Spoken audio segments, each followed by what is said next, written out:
Good morning everyone. म फेरि पनि आइपुगेँ तपाईँहरूको अगाडि। तपाईँहरू कस्तो हुनुहुन्छ है? म चाहिँ एकदमै ठिकै छु। अन्त खलखल भरेर आइपुगेको थिएँ, तर पनि खलखल पनि यस्तो प्रकारको हुँदैछ कि अहिले असार लागेदेखि चाहिँ हल्का फुल्का पानी पर्दैछ हो। त्यसले गर्दा त्यस्तो खप्पी नसक्नु गरम पनि छैन। तपाईँहरू के कसो हुनुहुन्छ? ठिकै हुनुहुन्छ होला है? म चाहिँ अफिस आइपुगेर भिडियो बनाउनु एकछिन बसेको हो। अब एकछिनबाट त्यहाँदेखिको कस्टमरहरू आउनु थाल्छ। भिडियो बनाउनु भ्याउँदिनँ। बिहान आएर अलिकति टाइम पाएँ भने चाहिँ भिडियो बनाउँछु। त्यस्तै छ जिन्दगानी, दर्पण छाया जस्तो छ हो। तपाईँहरूको के कसो छ कमेन्ट गरेर भन्नुहोस्। मेरो चाहिँ यस्तै छ है। ल, ड्युटी आयो, घर गयो, हस्पिटल गयो, आयो, यस्तै छ मेरो जिन्दगी।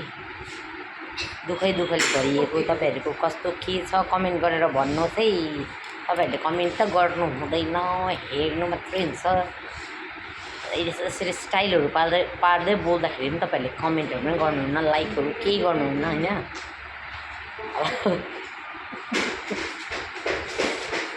के भन्नु, अब यस्तै छ है।